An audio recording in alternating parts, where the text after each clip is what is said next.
And welcome back to HealthWise. We've been speaking with Dr. Terry Cromwell, a plastic surgery associate, and been giving us some good advice and telling us about some of the alternatives for people out there.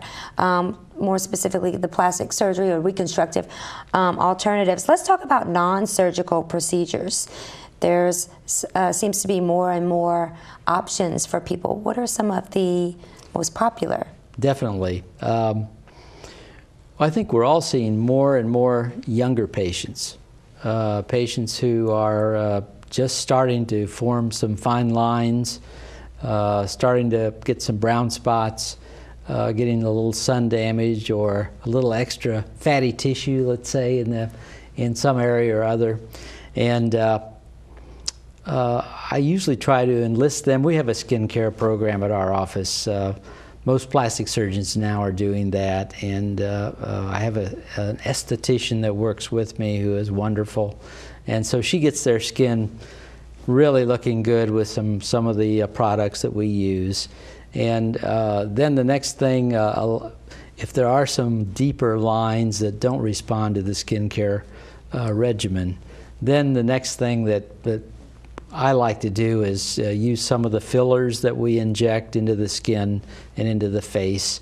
And many times patients can come in once or twice a year and have a filler injected into a particular area that they don't like, and they can go for years just doing that. And this is relatively simple, quick, and painless. Yes, yes, it is. And I think that when the patient sees one day in the mirror that, hey, the fillers and the Botox and the skincare is not quite cutting it, then that's the time to start talking about, like in this area, you can do some liposuction, you can do maybe a little facelift, you can do some other surgical procedures.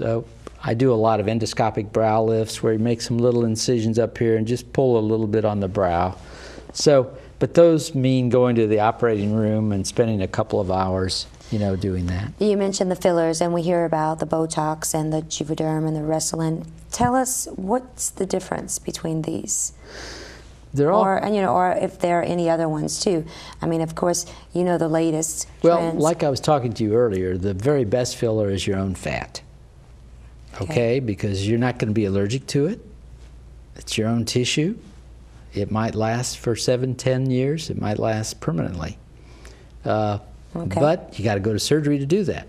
Okay. So next comes some other fillers, and some fillers are just for some areas of the face. Okay. And you have to be very careful where you use it, because if it's not used properly, it can cause reactions to it and some long-term problems. So, but there are some fillers that can be used, like there's a filler I can use, and I've used it in some patients, my Oriental patients. And you can inject it in the bridge of the nose, and it can kind of make your nose a little bit higher and looking better. And you're in the office and out of the office in about probably an hour, you know, and no surgery. And it lasts, oh, I'd say maybe 12, 16 months. Wow. And so anyway, there's some neat fillers, and if they're used judiciously and correctly, they're very safe. So all sorts of options there to explore. And you mentioned safety, and of course that comes along with being board certified. And tell us about your background. Right. Well, I think that's one thing I would advise everyone to do. You'll see a lot of advertising, and you want to make sure that, at least it would be my advice, that the plastic surgeon who does your plastic surgery is a plastic surgeon. And those of us who are plastic surgeons, took us like 7 years after medical school of surgery training to learn how to do what we do. And so just check the credentials. Whoever does your surgery should be a board certified plastic surgeon by the American Board of Surgery, and that's easy to check. All you have to do is call the office and ask, and they'll tell you. That way, if you do get into some problem, most of us who are well trained know how to get out, how to rectify it or kind of take care of it. Well, I mean, for most people, you know, even a minimal surgery is a little scary, and you want to make sure that you're in the right hands. And so, you know, good advice that you provided there, because you want to absolutely make sure that everything is, you know, on the up and up. Right, exactly. So if anyone would like more information, you guys have a website. Yes, we do. Really good website. Yes. And has all of the services and your location, and just a lot of information for people who may be looking, you know, to do some of the non-surgical or surgical. Exactly. Exactly. Okay.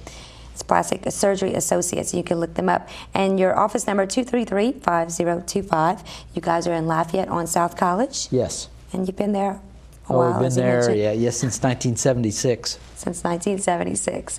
Well, we want to certainly thank you, Dr. Cromwell, for spending some time with us here on HealthWise. And thank you to our viewers for tuning in to RTV, KDCG, and HealthWise. We'll see you next time. HealthWise is brought to you in part by Opelousas General Health System.